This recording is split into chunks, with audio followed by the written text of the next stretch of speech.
In this DVD, we present a unique collection of archive film from the vaults of ITN News and some of Britain's famous newsreel companies. Much of this film has remained unseen since the time when it was originally shown to cinema audiences around the country and on TV news broadcasts. We cover the steam era on Britain's railways, with reports into a wide number of accidents and disasters filmed during the period from 1913 to 1967.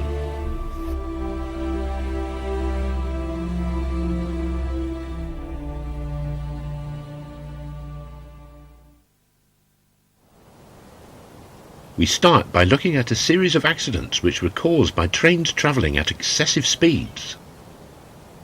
4 passengers were killed in June 1932 at Great Bridgeford, when an express from Crewe to Birmingham was completely derailed. The driver had failed to reduce speed as he approached the crossover from the slow to the fast line, his engine ploughing into the light peaty soil of the shallow cutting.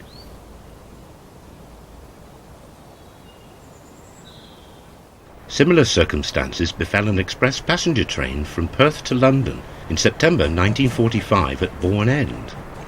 On this occasion, the train had run over the junction crossover from the fast to the slow line at excessive speed, resulting in the engine, Royal Scot class number 6157, derailing into a field along with 7 of the leading coaches, which piled up into the rear of the engine, demolishing many of the wooden-bodied vehicles. 43 people, including the driver and fireman, were killed.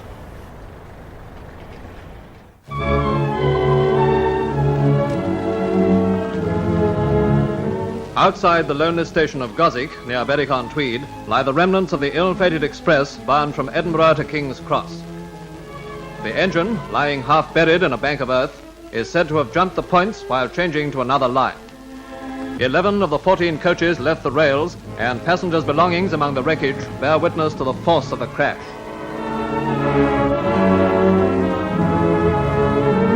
Close by the main line, a small chapel was used as a mortuary and first aid station while additional help was on the way.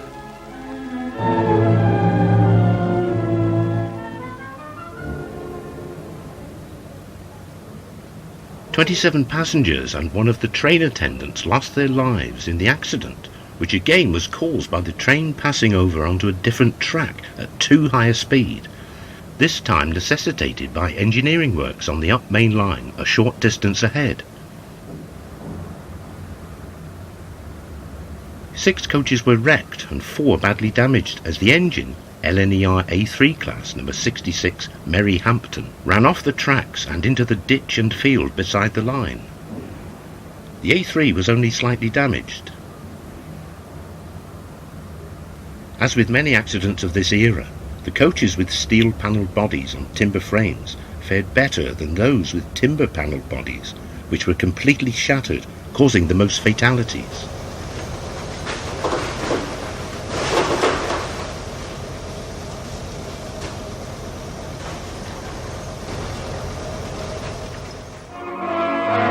Polesworth, Warwickshire, the scene of an unusual railway accident when 7 carriages of the Glasgow to Euston Night Express jumped the rails as the train was crossing from the fast to the slow line. The engine turned over, but fortunately the coaches remained wedged upright against the platform, resulting in only 1 casualty through this remarkable mishap.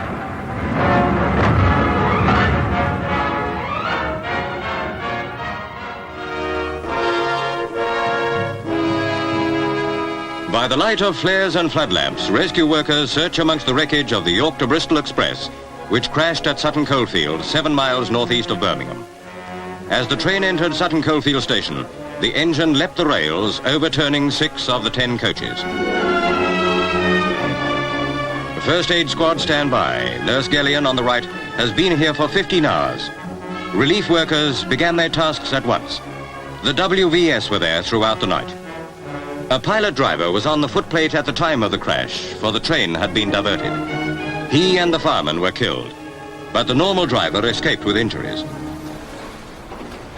17 people were killed in the accident, which was caused by the train engine overturning as it sped through the sharp curves outside the station at nearly twice the permanent speed limit of 30 miles per hour.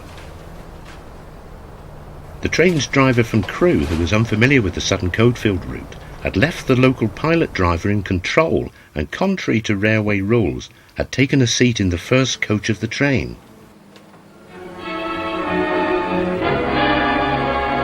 As dawn breaks, work still goes on. The engine, which had crashed into the station platform, blocked the line, and it was due to a railway fireman who was travelling on the train that an even worse tragedy was averted. He ran to a signal box and gave the danger signal that halted another express approaching from the south.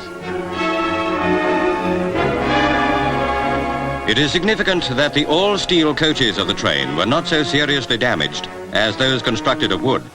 There were no deaths in the steel coaches. It was impossible for the official inquiry to reach a definite conclusion as to why the train had been travelling so fast through the station, as the 2 crew on the footplate of the engine were killed in the impact. The train was hauled by LMS Black 5, number 45274, based at Bristol Depot. The theoretical overturning speed of the engine on the curve approaching the station was calculated at 63 miles per hour. The Black 5 had travelled nearly 125 yards from the point of derailment, most of that time sliding on its right-hand side.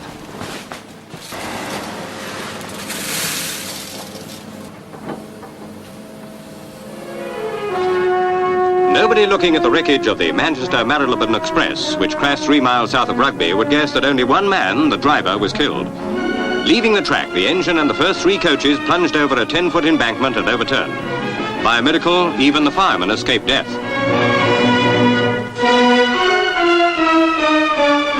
One woman and the fireman were detained in hospital, but the rest of the 150 passengers were rescued without serious injury.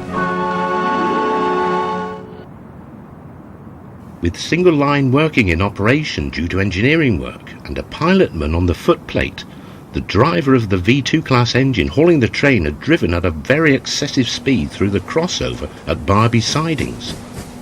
The train should have been travelling at no more than 10 miles per hour. In the event, the derailment occurred at nearly 60 miles per hour.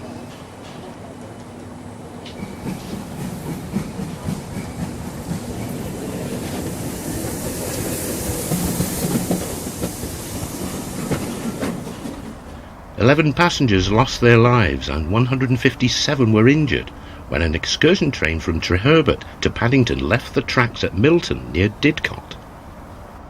The driver was unaware that all traffic was being diverted to the up goods loop at Milton for engineering purposes. The train engine, travelling at 50 miles per hour over the 10 miles per hour crossover, burst the track and ploughed down the side of the embankment, dragging 5 of the coaches behind it, 4 of which were demolished or heavily damaged.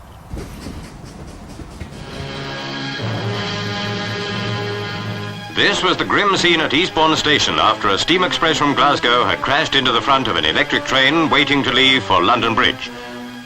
4 people were killed in the crash itself, and a 5th died later in hospital.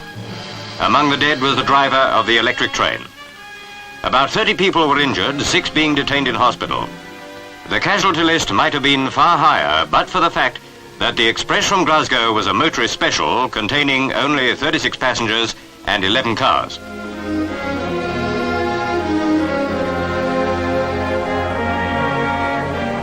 Both trains were due to use the same platform, but the electric train was already 7 minutes late in leaving when the steam express arrived 3 minutes early. I think you were a few yards from the scene of the accident. What in fact happened?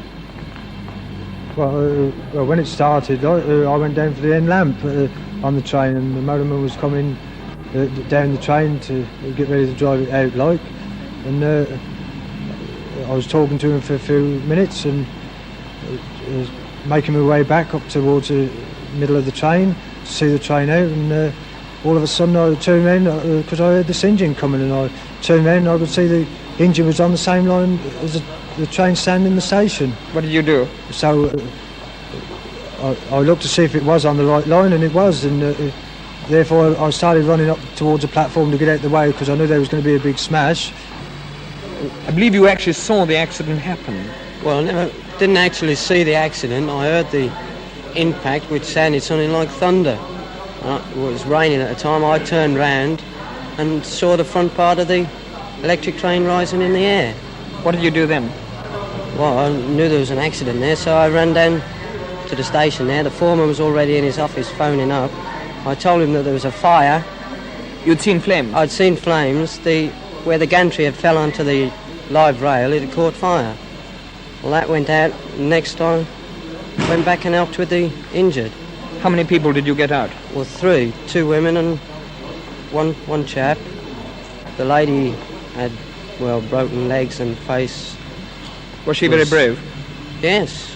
The one lady, she was conscious, but the other lady, they passed her through the window, and I put her on my shoulders to carry along the top of the train, and she kept saying, "My boy's in there," and she passed out. The official inquiry into the accident had been unable to establish from the evidence given by the driver and fireman of the steam engine exactly why they had driven at excessive speeds on the approach to Eastbourne Station.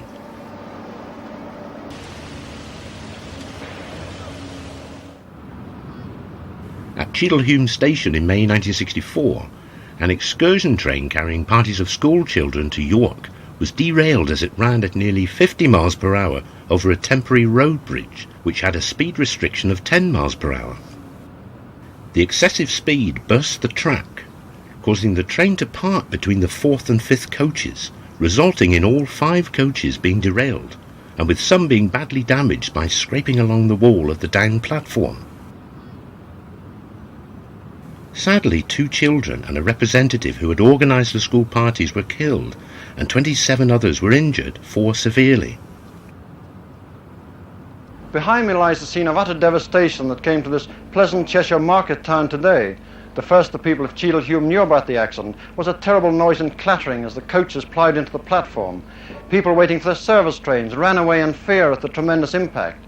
Then shop assistants and business people in the main shopping centre down below came running up to the station to start first aid work and rescue work. They were quickly joined by the police, firemen and ambulance men.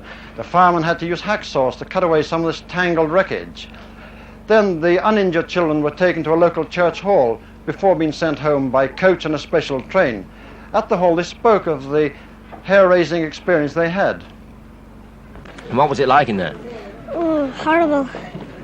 Tipped over, you know, and went round, crashed. What did you do? Oh, you know, all the teachers, they got to the door and opened it and we got out. The Ministry of Transport inquiry into the derailment concluded that the driver of the train had not travelled over this section of line for several months and had presumably forgotten about the speed restriction over the bridge. This was compounded by him failing to see the warning board on the approach to Cheadlehume.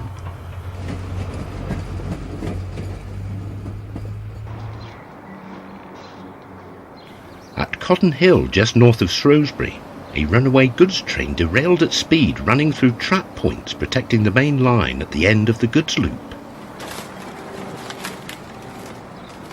The driver of the Brush Type 4 diesel-electric loco, D1734, had lost control of the train descending the nearby Hencote Incline. As the locomotive veered off the tracks after hitting the trap points at 20 miles per hour, it demolished Cotton Hill South signal box, which was directly in its path, killing the signalman on duty inside.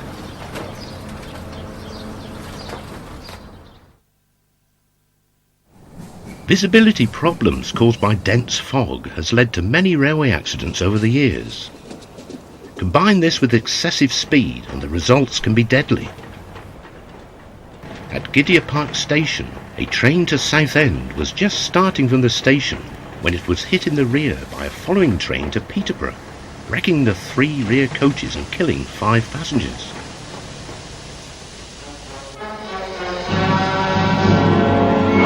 One of the worst fogs for years took its toll at Stockport, Cheshire, where 2 passenger trains collided on a viaduct 150 feet above the town. 3 coaches were telescoped, 4 passengers lost their lives, and many more were injured in a crash which was a nightmare for rescuers and rescued alike.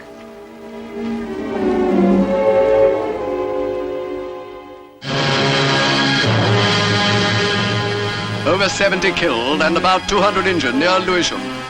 Thick fog wrapped everything as the 456 steam train from Cannon Street to Ramsgate crashed into the back of the 518 electric train from Charing Cross to Hayes, Kent. Worst tragedy of all was the fact that the crash came under a viaduct carrying another line. Rearing coaches destroyed the supports and the steel bridge collapsed, crushing several compartments and everybody in them. Only a miracle saved the death roll from being perhaps the highest in railway history, for a third train, its power cut off by the broken bridge, came to a stop on the overhead line. Its front coach was derailed within inches of plunging through the gap onto the carnage beneath.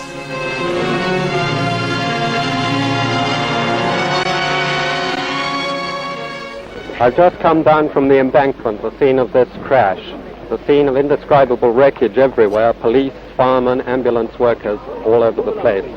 Work is still going on. As far as I know, there are several bodies still trapped under the wreckage.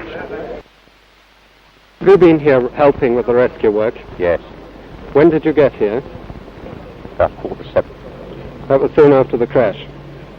Well, I believe so. Have you been able to talk to anyone who was in it? No. Have you? No, they were too shocked to I. We ought to get out at first, you know. They weren't able to say anything? They weren't able to say anything, no. How long have you been here? Since it happened about just after 6 o'clock. Did you hear it happen? Yes. Did you see it? No, we didn't see it, we only heard it. We was just sitting listening to the television and we heard this terrible crash and we heard people screaming for help. What did the people say who were injured when they came out? Well, they didn't say anything, they were too ill. 89 passengers lost their lives, along with the guard of the electric train. The steam train to Ramsgate was hauled by Battle of Britain-class Pacific, number 34066 Spitfire, from Stewart's Lane Motive Power Depot. With visibility reduced to between 10 and 30 yards in the fog, the driver had failed to see the previous 3 signals, the final one of which was at danger, and the steam train collided at about 30 miles per hour with the rear of the electric train.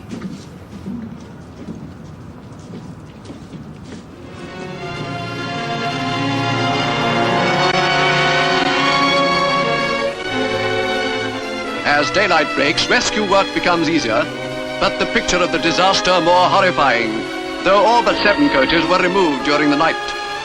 The number of known dead has risen to 72, and rescue workers believe there may be as many as 30 bodies still buried beneath the wreckage of the viaduct. There are still many hours of work ahead before the grim tangle of twisted steel can be cleared, and the final total discovered. One thing is sure, no one in the smashed compartments can still be alive.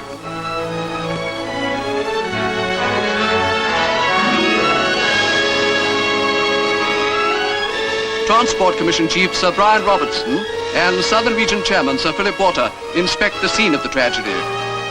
No one can yet say what was the cause. Many people are asking why no fog service was in operation at the time, but the railway authorities will make no statement till the official inquiry. But as reports of the night's event come in, one thing is outstanding, the selfless work of the rescuers, both official and unofficial. There is scarcely a home within reach of the crash which has any blankets or sheets left. They gave all they had to the rescue workers, and every house and flat was sheltering injured. This is a working class area where there is little to spare, but no one held back on this terrible night. Matron, your nurses must have worked very hard. They did indeed work very hard. And are still doing so. Yes, they are today. The local people were absolutely wonderful. Both the voluntary organisations that came in, nursing staff that have left the hospital, staff from other hospitals, and even the local people opened their homes and took people home for us, which relieved us and of a great deal of anxiety. And I'm very, very grateful to all the people of Lewisham for the help they gave us last night. Do you think we might go and speak to some of the patients? Yes, certainly, as long as we might let you know which patients to interview, as some of them, of course, are very ill and unable to be seen. Certainly. Could you tell us your name, sir? Colborne, C-O-L-B-O-U-R-N. Where do you live? Hastings. Which train were you on? I was on the 446 from Cannon Street. Would you care to tell us what happened? Yes, normally I travel on the diesel electric to Hastings, but a friend and I, in view of the conditions of travelling, we decided we'd go on that train as far as Tonvik. And what happened in the crash? Well, all of a sudden there was a fearful rending and grinding of everything. Everything went black, and the really frightening part was the vivid blue flashes. And How did you get out? Well, much to my surprise, I found myself sitting there with one foot wedged, and my friend Mr. Daly had got a foot wedged, and I managed to release him, but he thought his ribs were broken. I didn't realise at that time that I was hurt at all. Would you care to tell me your name? Miss Wallace, Where do you live? in Warlingham, Which train were you on? on the 518 Hayes train from Charing Cross. Would you care to say what happened? Well, I don't normally travel on that train, but I did this time. And when we got to St John's, the train stopped. And it stood there for some time. And then the next thing we knew was a blinding flash of a sort of blue light. And then I found myself on the floor with one of these seats for 3 people on top of me and 2 men on top of that. And pieces of broken wood and everything all round about me. The train services in and out of London on the day of the Lewisham disaster were severely disrupted by the fog, and both the trains involved were crowded. It was estimated that there were nearly 1,500 passengers on board the electric train, and about 700 on the steam train.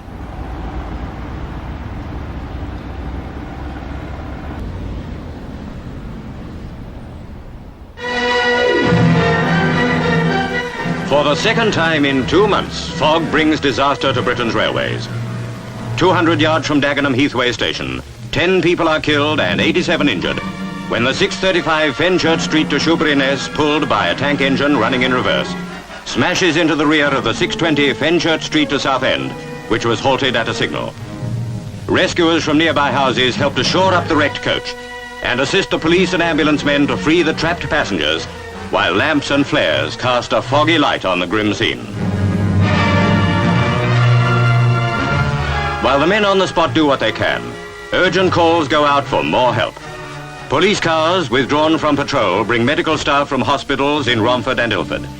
Other hospitals stand by to receive casualties. Emergency blood transfusions are given on the spot from bottles of plasma.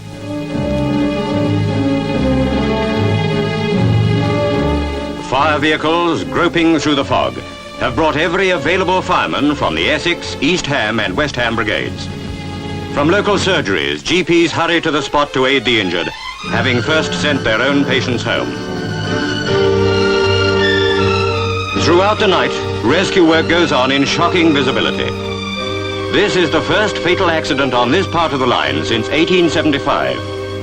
And for the past 20 years, the line has been fitted with a system of automatic train control, which is supposed to make such disasters impossible by warning the driver and automatically applying the brakes when a signal is a danger. 83 years without a fatal accident is a fine record. But British Railways and the public will want to know how a supposedly infallible system broke down and cost the lives of 10 passengers.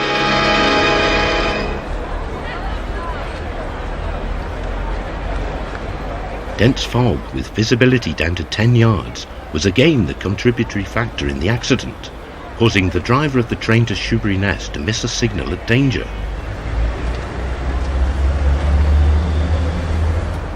The BR Standard Class 4 tank engine, running bunker first, collided with the rear of the train to Southend at about 25 miles per hour, breaking open the underframe of the rear coach and ploughing halfway through the coach, demolishing the guard's compartment and the last 3 passenger compartments.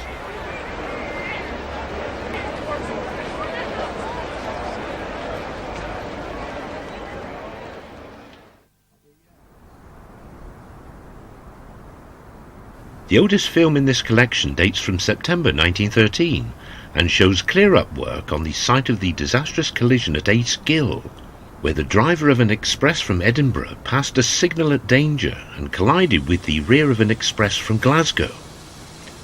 16 passengers were killed and 38 seriously injured in the crash and subsequent fire, which destroyed the rear 3 coaches of the Glasgow train.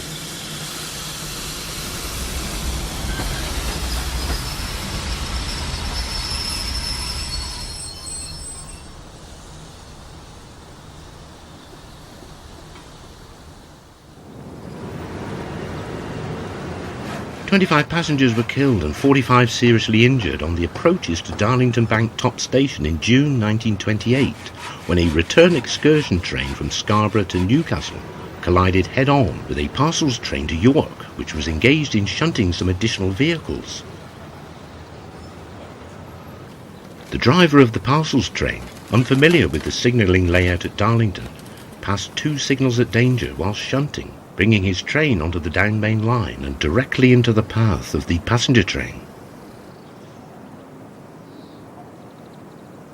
Casualties on the excursion train, which was heavily loaded, were exceptionally high, owing to telescoping of the coaches near the front. The force of the impact, at about 45 miles per hour, drove the engine of the parcels train and its wagons backwards about 185 feet.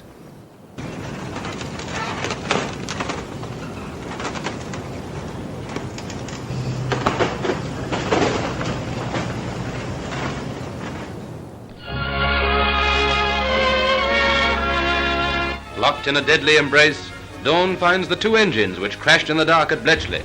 The Scottish Express was being run in 2 halves. The first half stopped in the station, the second half crashed into it. A tender was forced up onto the platform and completely demolished a refreshment buffet, killing 4 people and injuring several others. Yet this is the first crash directly attributable to the blackout, a tribute to the efficiency of the men who run our railroads. The official inquiry concluded that the driver and fireman of this Stranraer Express had failed to observe 6 signals on their approach to Bletchley and had seriously misjudged their speed. More air pictures give a bird's-eye view of the scene of the railway disaster at Potter's Bar. Outside this station, the King's Cross Newcastle Express ploughed its way through a derailed local train, killing 2 soldiers and injuring 10 other passengers.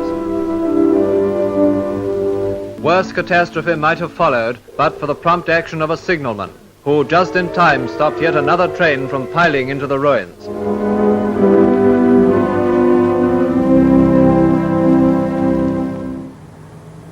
An unfortunate series of errors by both the driver of the local train and the signalman at Potter's Bar were blamed at the time for this accident.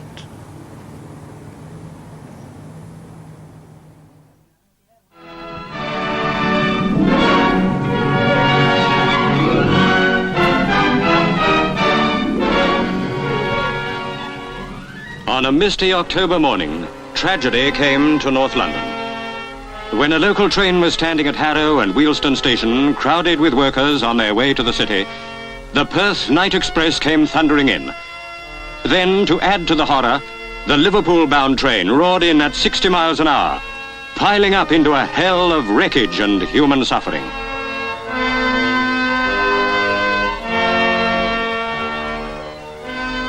The injured and the dying lay there. The typists, the clerks, the soldiers, the fathers and mothers and children. It was like a battlefield, reported our cameramen, who would rather go into battle again than film tragic scenes like these.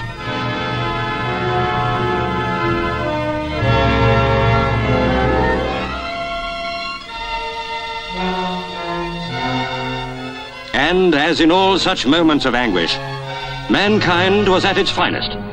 There came the magnificent police and firemen, the men of the services, the women of Wealdstone, the doctors and nurses. And from nearby came American servicemen with superb equipment, and even more important, with great hearts.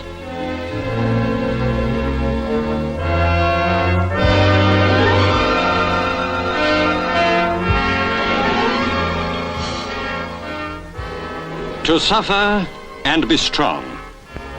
There was no panic. Our people have learned to endure, and in all the grief and agony, there was ever thought for others in deeper plight. Everyone who sees these pictures will mourn for the bereaved families, and their sympathies will go out to all those hundreds of people whose memories will be scarred forever with the horrors of this terrible morning. But they will know that the nation is proud indeed of the courage and bravery that shone through that morning in October.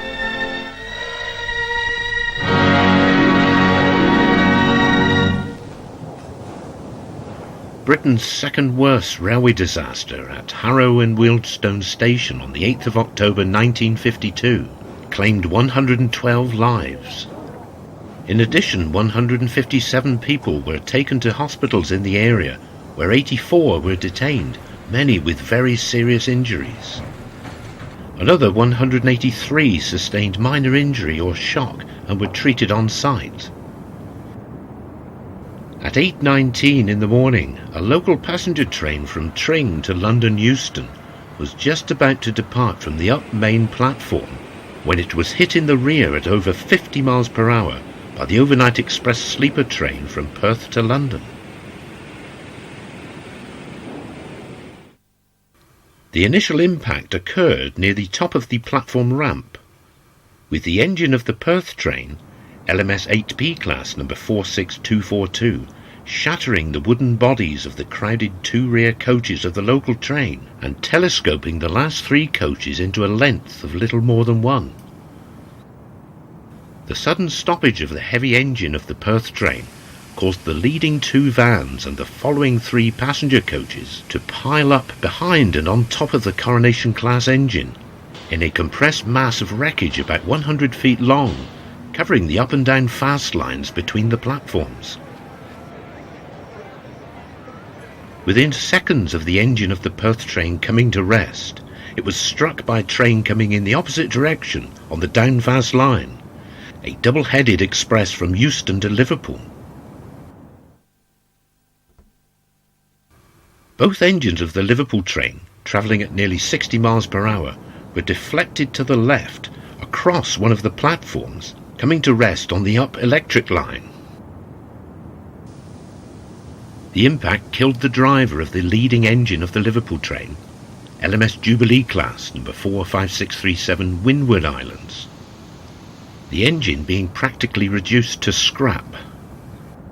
The second locomotive, Princess Royal class number 46202 Princess Anne, was also extensively damaged.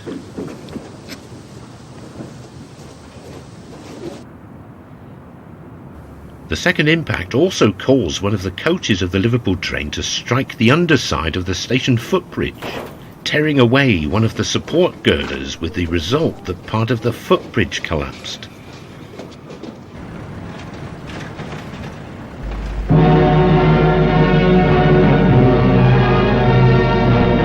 Only the ghastly sight itself or the pictures could bring home to the mind the scene on Harrow and Wealdstone Station, 11 miles out of Euston.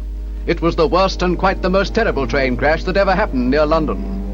In but a few seconds, the morning scene of a suburban station exploded into this. Veteran soldiers there described it as like a battlefield. All round and underneath the wreckage were the victims. How many, no one could yet tell. Happening at 8:20, the calamity caught the station at its busiest. Every telephone line summoned doctors, 50 ambulances, 25 fire engines, mobilized a small army to rescue and give first aid. The resources of 7 hospitals were brought to bear in amazingly short time. On platforms strewn with wreckage and broken glass, doctors and ambulance men did all they could. Before long, they had counted more than 50 dead. They feared the total death roll might exceed 100. Local women made bandages of their sheets.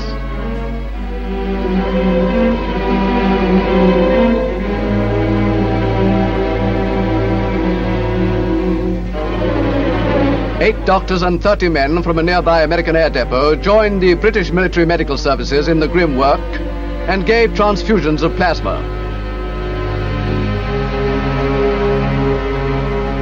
A giant crane was brought to the scene. Not till the lines were cleared would be known the full extent of this truly appalling tragedy.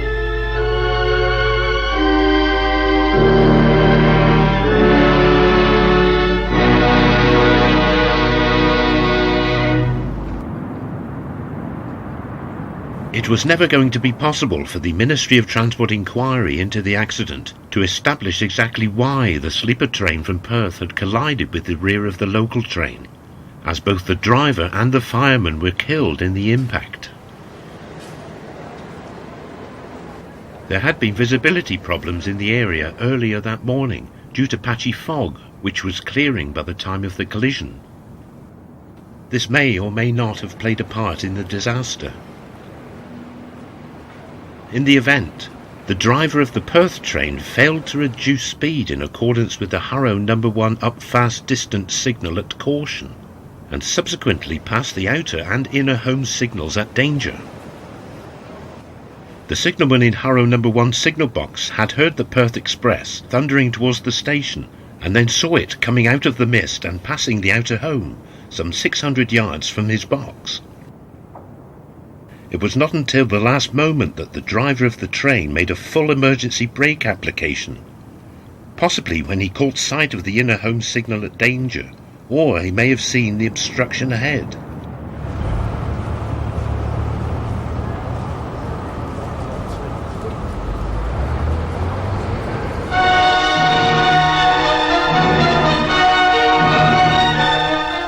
These are days when the nation has looked too closely upon horror. And it is not our wish in this, our second report on the Harrow and Wealdstone railway disaster, to dwell on gruesome scenes. Instead, we turn our cameras on the work of the rescue crews, on the efforts of those who hurried not to look, but to aid. Nor will Britain ever forget that our American friends were among those who helped. How many bodies, how many shattered hopes still lie beneath the twisted wreckage, no man can estimate, until the last of the grim debris has been cleared. But the work of salvage goes on, and with it, the work of those who have already given of their best to the afflicted. We expect fineness of our people at moments like these, and fineness is what has been forthcoming. Night and day, women folk have toiled, nor have they all been in uniform.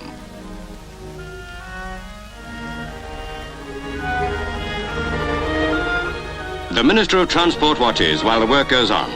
An immediate inquiry has been promised, but the nation will require from him action which will bring increased safety.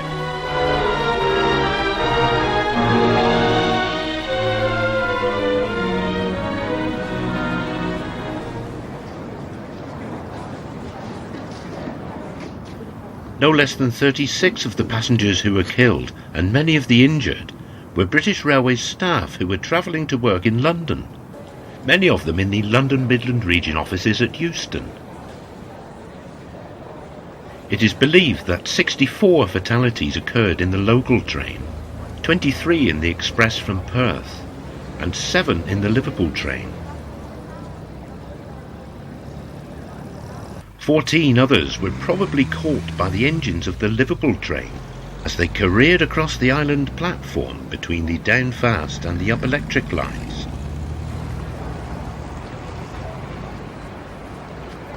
In all cases, death was due to injuries, with the exception of a woman travelling from Wigan who was uninjured but had heart disease, which had proved fatal as a result of shock.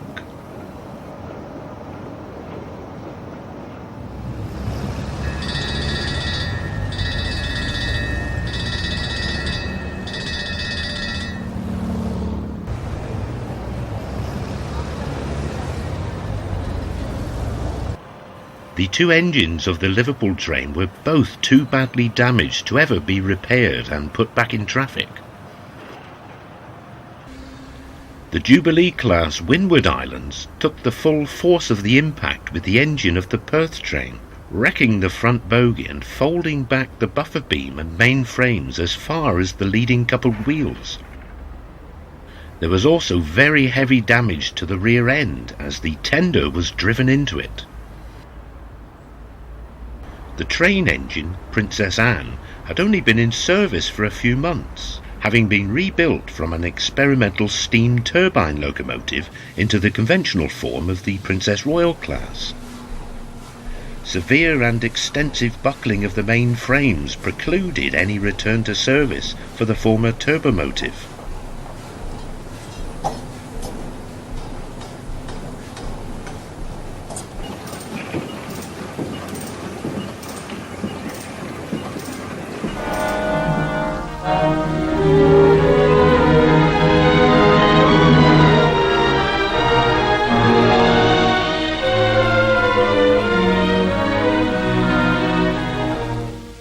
Through the long night hours they tunnel through the wreckage to find what lies hidden under the last 3 coaches.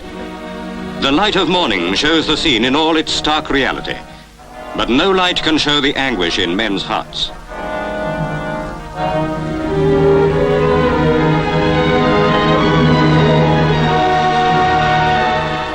In the presence of such disaster, we can take no comfort, save in the manner in which our men have acquitted themselves. It is due to this abiding sense of duty that once more the express trains are on their way.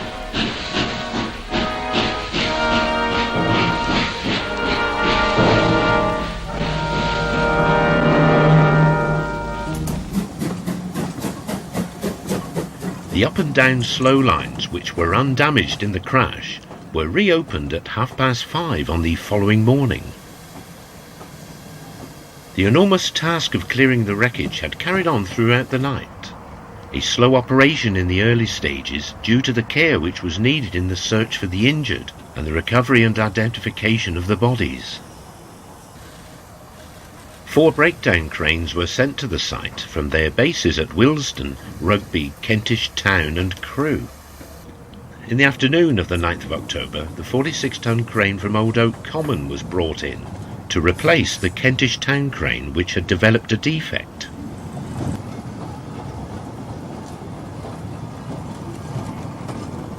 The remains of Windward Islands, the leading engine of the Liverpool train, had been re-railed and removed to the sidings.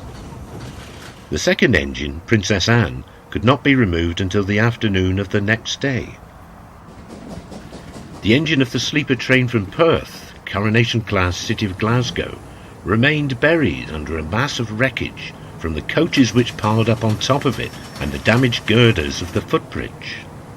City of Glasgow was eventually drawn clear and removed in the afternoon of Saturday the 11th of October. Remarkably, the engine was found to be repairable and went on to be rebuilt and put back into British Railway service. By the late evening of Sunday the 12th of November, all the wreckage had been removed, a temporary station footbridge had been constructed, and the up and down fast lines had been repaired and restored to traffic.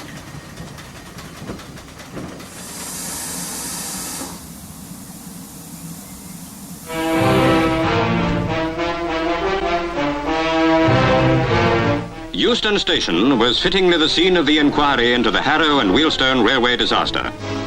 It was not a court to determine legal responsibility, but a technical inquiry into the cause of the accident. Colonel Wilson, Chief Inspecting Officer of Railways, decided that the evidence should be heard in public, and for 2 days, signalmen, guards, dining car attendants, firemen and railway officials were given a hearing. With true British freedom of speech, all was said. Nothing was withheld. Some of these men were lucky to escape with their lives. These unusual pictures, exclusive to Pathé and filmed by William McConville, must be the first to be taken of such a court, and were made under normal lighting conditions.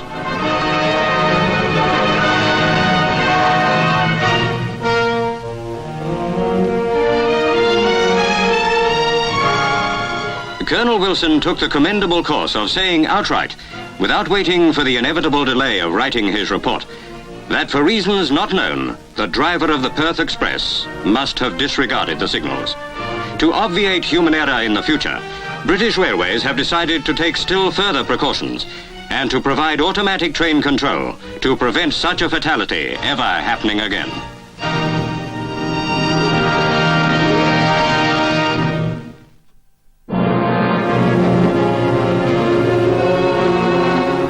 By a miracle, only one man was killed when this Aberdeen to London express crashed into the back of a local train near Welwyn Garden City in the early morning mist, derailing the last 2 coaches of the local. Rescue workers are quickly on the scene, expecting to find many casualties under the wreckage. But the roll of injured was only 26 out of 500 passengers.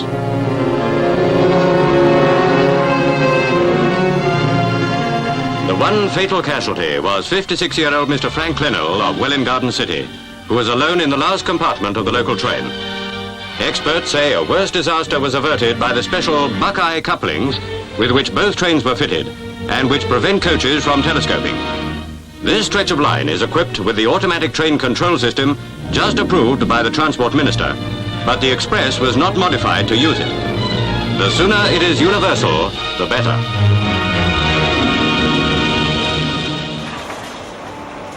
The cause of the collision was due to the driver of the express train passing by the up main distance signal at Danger in the mist and semi-darkness of the early morning.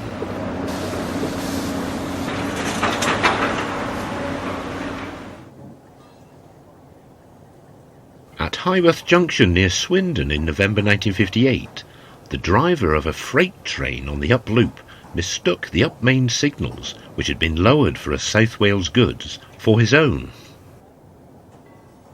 The train, hauled by GWR heavy freight locomotive number 4707, overran the loop and smashed through the buffer stops.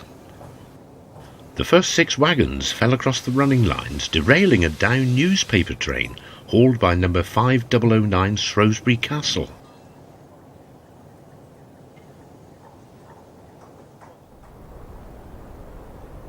Fortunately, none of the train crews working the 3 freight trains involved in this collision at Hitchin were killed or seriously injured. The driver of one of the trains, a freight from London to Peterborough, had passed a signal at Danger and collided at about 15 miles per hour with the rear of another freight to Peterborough, which had been stopped at the signal ahead. Some of the wagons were derailed across the up main line, where they were struck almost immediately by the 3rd freight train, travelling from Leeds to London.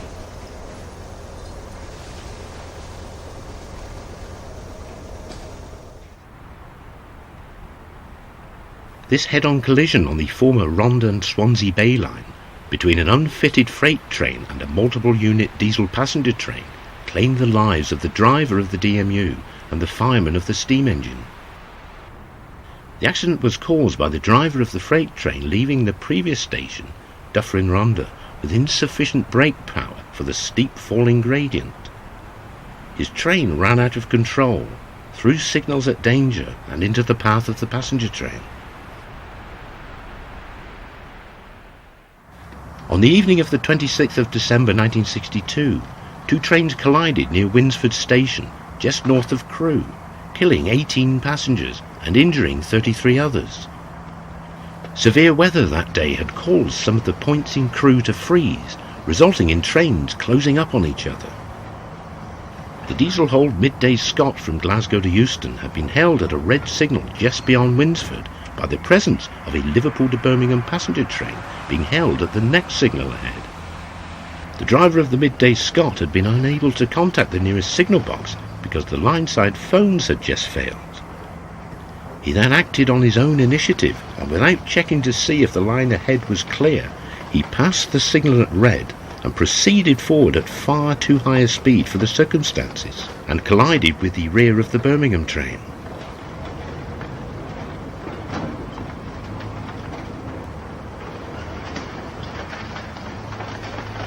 Well, this terrible smash of the train, but surprisingly wonderful cooperation and control of everybody helping.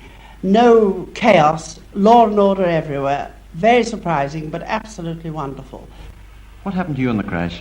Well, I was in the rear coach. We were stationary for quite a bit, and great bang, the lights went out, everything caved in on top of us. Some rescuers came along and took my wife and children out, but I was trapped by my foot, and a little later on my foot went numb, and I just managed to wriggle out, that was all. What happened to you? Well, I was thrown completely on the floor. I knew nothing. When I come round, it was all in darkness.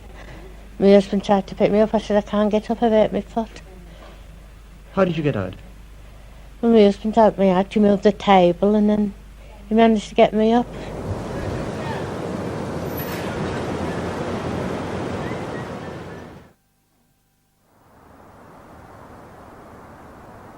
Human error in the signal box can also lead to catastrophic results.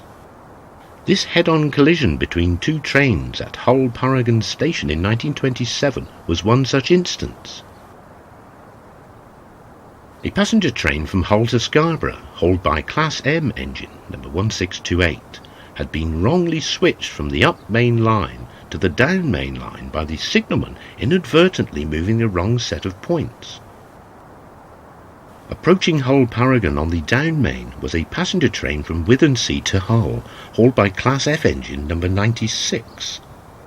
The result was a head-on collision between the 2 trains.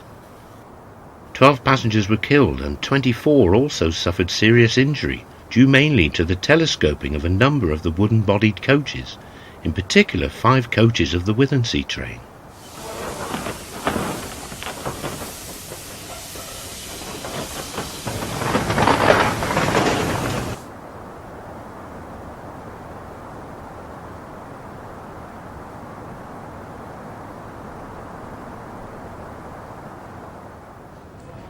The 4 engine men in charge of the double-headed Royal Highlander Express passenger train from Euston to Inverness were killed when it collided at 3 a.m. in the morning with the rear of a freight train that had stopped in section owing to a defect with the engine.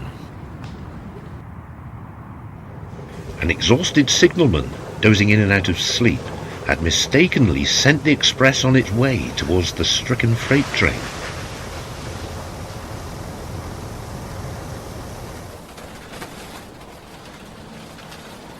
Another head-on collision occurred near Doe Hill Station on the LMS main line in the early hours of the morning in February 1929. A freight train from Sheffield to Birmingham had been stopped at nearby Morton Sidings on the Upgoods line to allow another train to pass it. The freight train was wrongly restarted by the signalman onto the down passenger line, and it was not until the train had travelled nearly half a mile towards Doe Hill that the driver realised the error and brought the train to a stand. Almost immediately, an express passenger train from St Pancras to Glasgow, travelling at about 40 miles per hour under clear signals on the same road, collided head-on with the freight. The driver and fireman of the express were killed, though fortunately there were no injuries to the passengers.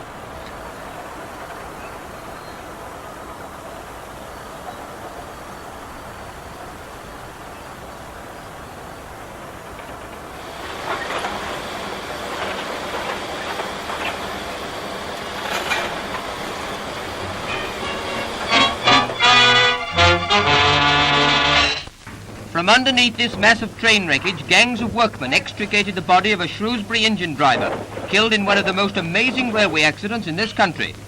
4 goods trains piled up on each other between King's Langley and Nash Mills in Hertfordshire. A freight train from Liverpool to London was run into by a milk train from Sheffield.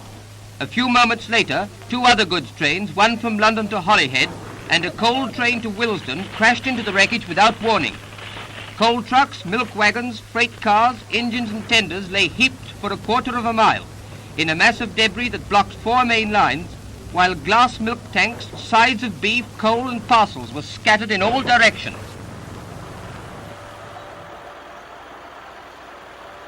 The official inquiry into the multiple collision found that the accident had been brought about by negligence on the part of the signalman on duty in King's Langley signal box.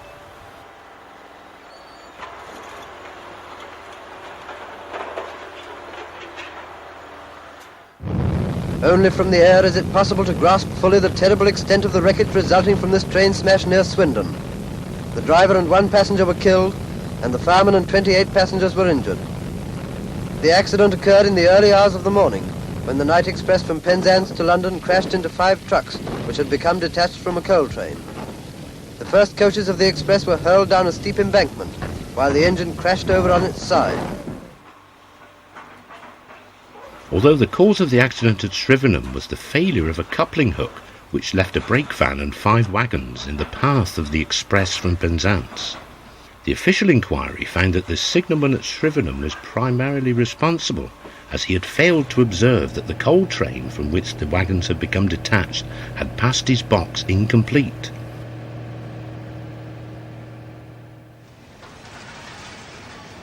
At Castle Carey on the London and North Eastern Railway in December 1937, an express passenger train from Edinburgh to Glasgow collided at about 60 miles per hour with the rear of the preceding Dundee to Glasgow express.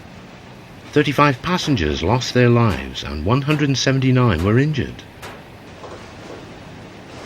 In a complicated case for the Ministry of Transport inquiry, with much contradictory evidence, the report eventually put much of the blame on the signalman at Castle Carey for making serious errors, although the drivers of the 2 trains involved also came in for some criticism.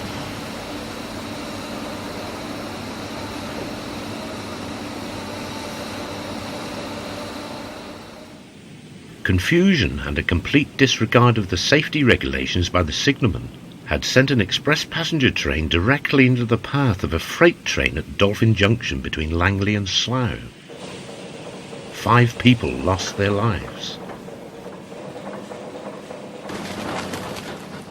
Kirby-in-Furness is the scene of a collision between 2 excursion trains carrying passengers from Southport en route for Cumberland. One ran into the rear of the other at the station. The terrific force of the impact can be easily imagined from these pictures.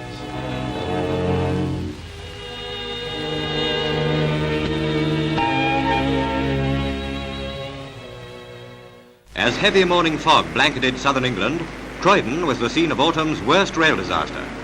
At the peak of the morning rush, 2 trains crowded with city travellers collided. To 29 people came death. Nearly 100 more were injured.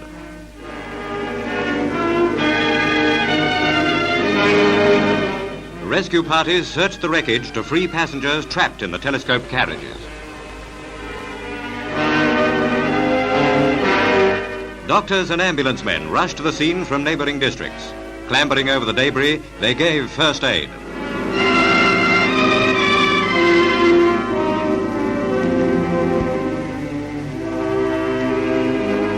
Firemen led the passengers to safety. Debris was littered all along the line and several carriages disappeared in a tangle of steel frames.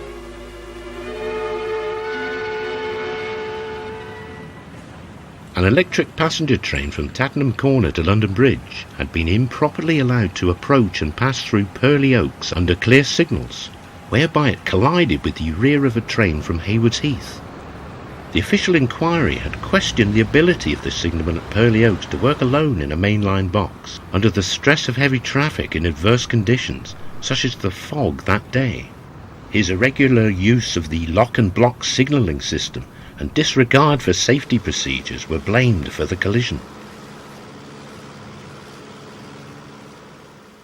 Penmanawr, North Wales, and tragic news as the Irish mail returning to Euston with 520 holidaymakers crashes into a light engine, killing 6 people and injuring 34. On the train, 2 nurses had worked unceasingly to render first aid to badly hurt passengers.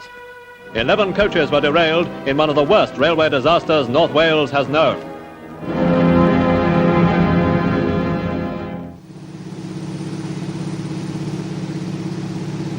The Irish Mail, hauled by Royal Scot class engine number 46119, running under clear signals, had hit the light engine at about 50 miles per hour. The collision occurred at points just beyond the station, where the light engine was being shunted in order to collect a freight train. The young and inexperienced signalman on duty was found to have been careless in lowering the signals for the express passenger train before the light engine had moved clear of the main running line during the course of its shunting movement.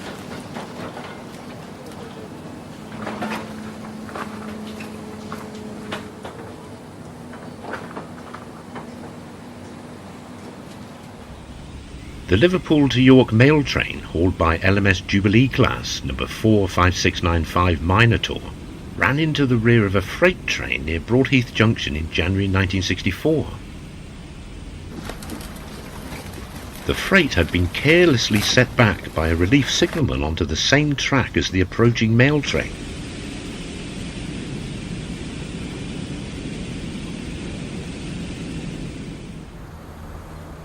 On a clear sunny afternoon in April 1961, the engine and 4 coaches of a passenger train from Fenchurch Street to Shoevery-Ness were derailed between Leindon and Pitsea on the London, Tilbury and Southend line. Travelling over the up line in the down direction in the course of planned single line working, the train, hauled by BR Standard tank engine number 80075, came off the tracks at a runaway catch point on the London side of Pitsea Station. 2 passengers lost their lives and 46 were injured, some seriously.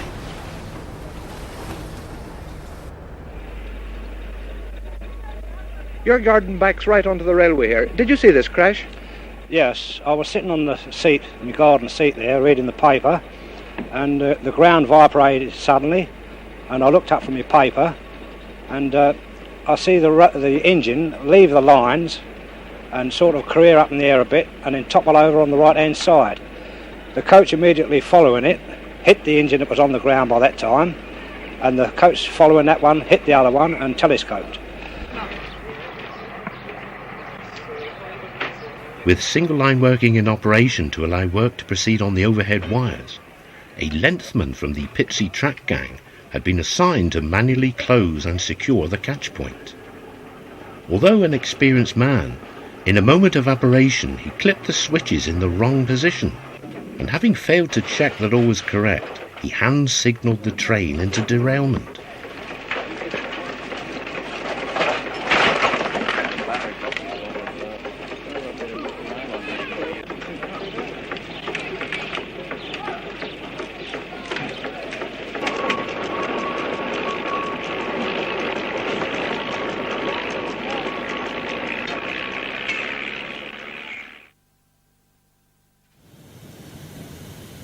Collisions between trains and road vehicles at level crossings continues to be a problem on the railways to this day.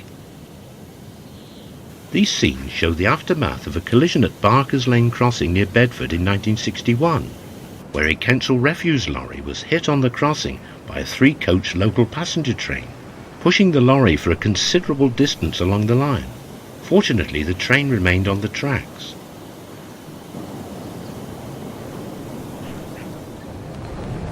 Once again, the level crossing danger is brought vividly before us, this time at Wormley. The express from Cambridge to London collided in a fog with a lorry, killing the crew of the engine and wrecking 4 coaches. Petty cameramen were early on the scene of the smash and took these remarkable pictures. When the engine left the metals, dragging the coaches after it, passengers were flung in heaps and buried under the wreckage. Yet amazingly, none of them were injured, apart from slight cuts and shock. The tender was catapulted over the engine, which plunged into a ditch where it lay half buried.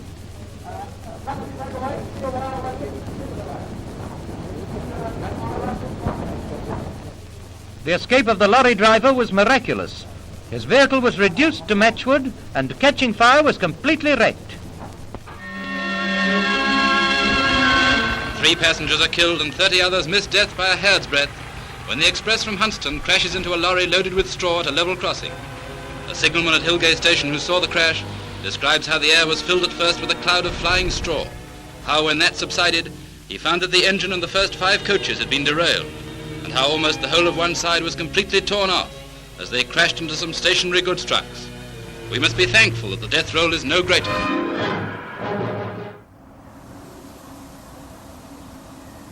An up-express passenger train from Liverpool to Manchester was derailed between Urmston and Trafford Park in December 1958 when it collided at speed with the jib of a crane and its skip load of wet concrete which had fallen across the line. The crane had toppled over whilst engaged in road development work adjacent to the railway line. 1 passenger was killed when he alighted from the train and was struck by a down train to Wigan, which also collided sidelong with the engine of the first train.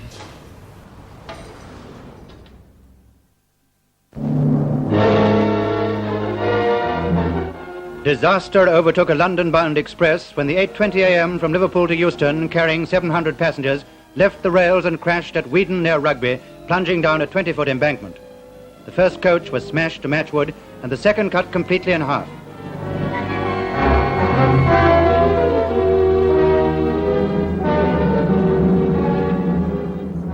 "15 people were killed in the crash, caused by the derailing of the leading bogie wheels of the engine. The 2 axles of the leading bogie had been swapped over during routine maintenance a few days before the accident, and the front axle boxes had been incorrectly fitted when the bogie was reassembled.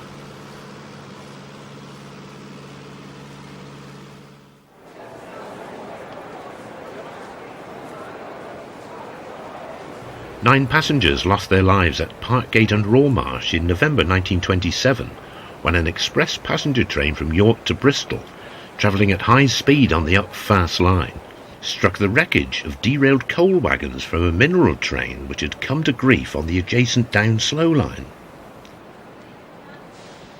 The The mineral train consisted of 90 four-wheeled wagons loaded with coal.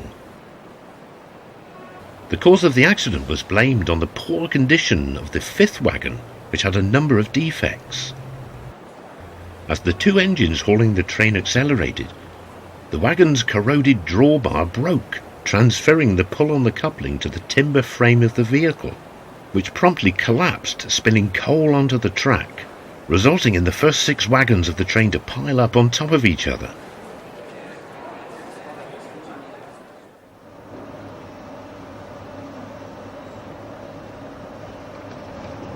Another accident which occurred due to the fracture of a drawbar coupling on a wagon happened at Brownie Signal Box between Ferry Hill and Durham on the East Coast Main Line in January 1946. 10 passengers lost their lives when an express from King's Cross to Newcastle, hauled by a V2 class engine and running under clear signals at about 50 miles per hour, collided with the wreckage of a goods train which had become divided and subsequently derailed by the failure of the coupling.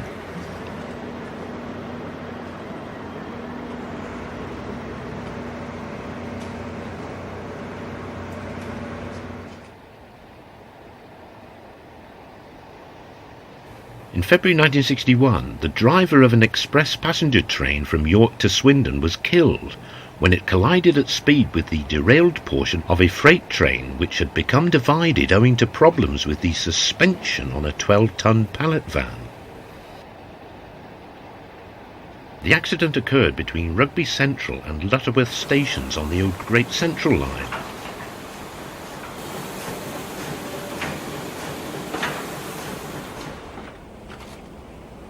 "13 passengers were killed and 20 seriously injured, along with the train's fireman, when the 5 p.m. from Cannon Street to Deal was derailed near Sevenoaks in August 1927. Instability problems with the Southern Railway River-class tank engines, which resulted in a side-to-side rolling motion on poorer condition Permanent Way, was to blame for the engine derailing and hitting the abutments of a bridge, dragging all the coaches off the tracks. 4 of the coaches were extensively damaged and were broken up on the spot. Most of the fatalities occurred in the 4th coach, which was crushed and jammed under the bridge.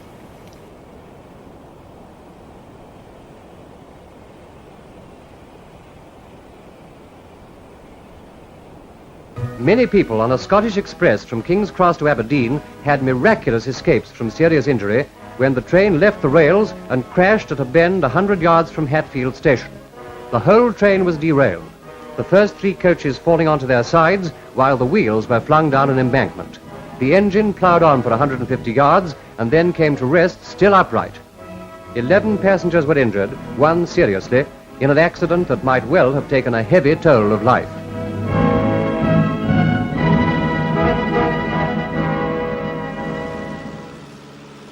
Just south of Thirsk in North Yorkshire, an express passenger train from King's Cross to Edinburgh struck a derailed freight train, killing 7 passengers and injuring 45 others. The freight train which came off the tracks consisted of 26 loaded Chemflow 4-wheeled bulk cement wagons. The derailment of the freight train was the direct result of the bad riding characteristics of the Chemflow wagons. The type of suspension fitted on them proved unsuitable on this type of 4-wheeled wagon.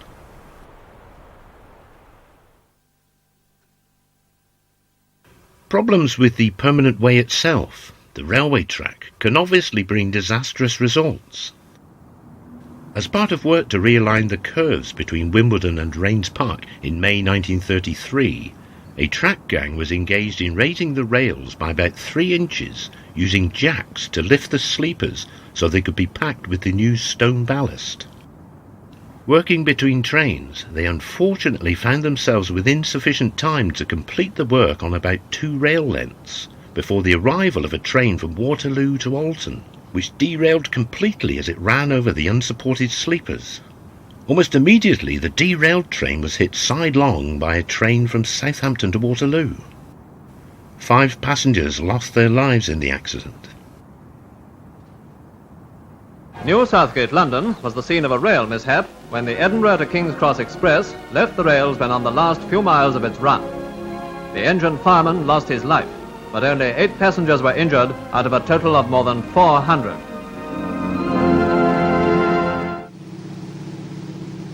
This derailment on the Sheffield to Leeds line, which killed 8 people, including the train driver, was brought about by the severe distortion of a section of poorly maintained track, caused by several days of hot and sunny weather.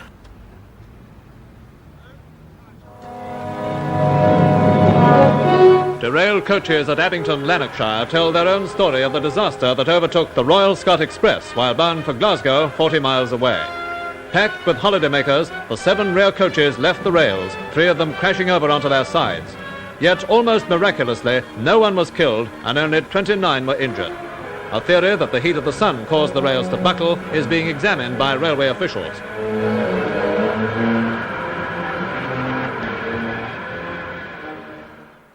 The inquiry into the derailment did indeed conclude that inadequate maintenance on the section of track involved had led to it distorting in the heat of the hottest afternoon of the year at Abington.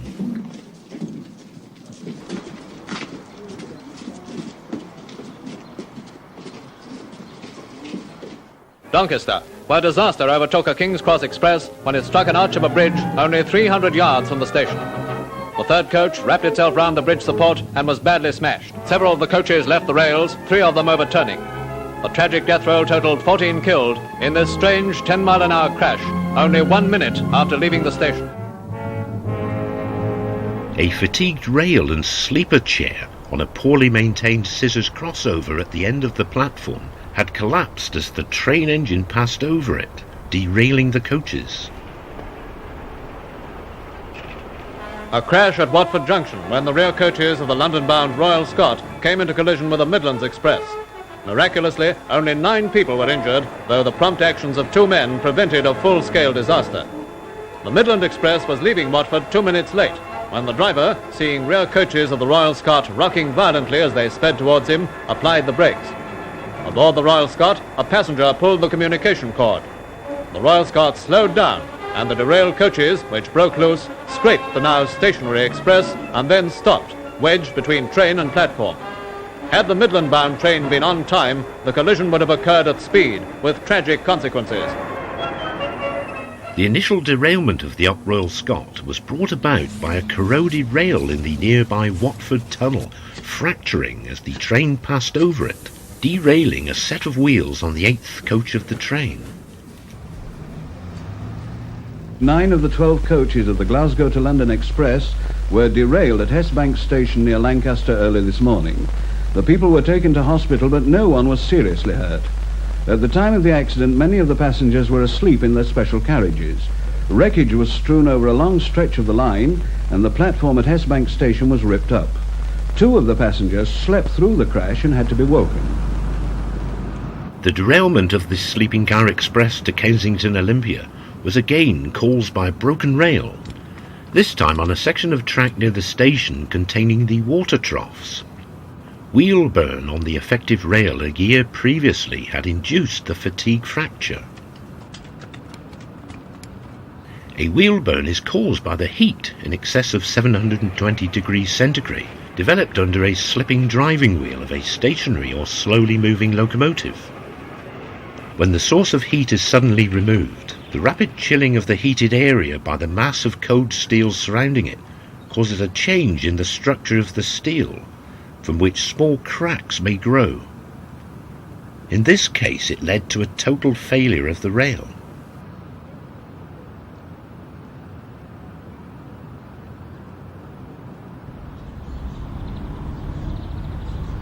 The full extent of the train crash at Hither Green in November 1967 can be seen in these shots, filmed the morning after the disaster, which claimed the lives of 49 passengers and injured another 78.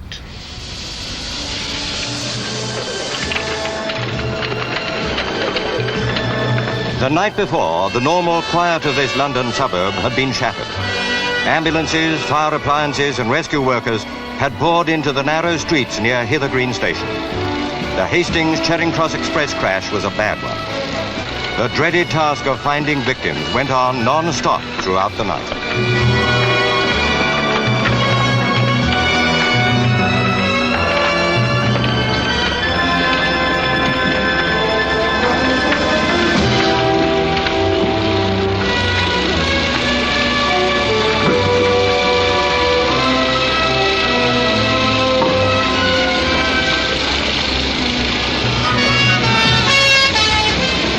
Stretcher after stretcher was brought through from the scene of Britain's worst train disaster for 10 years. For some, there was nothing that could be done. When the express left the rails, it was travelling at high speed, normal on this stretch of line. Again, the unsuspected claimed its victims. They were clamped in the tangled masses of metal. The 7:43 p.m. train from Hastings comprised of 12 coaches, made up of 2 6-coach diesel-electric sets. Approaching Hither Green on the Upfast line at about 70 miles per hour, the leading pair of wheels on the 3rd coach derailed as they struck a wedge-shaped piece of steel that had broken away from the end of a fractured running rail. The well-filled train, with passengers standing in the corridors, ran on in this condition until the derailed wheels struck the crossover lead at points a quarter of a mile further on. This caused all but the 1st coach to be derailed, with the 2nd to the 5th coaches turning over onto their sides before they stopped some 250 yards further on. The majority of the casualties occurred in the overturned carriages, which were severely damaged as the sides on which they fell were torn off.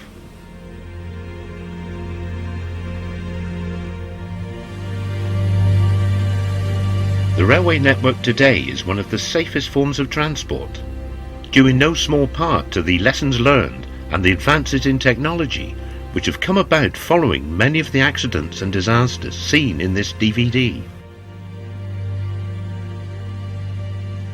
No railway, though, could ever claim to be completely safe, and whether it be due to human error, mechanical failure, or acts of God, railway accidents will still occur.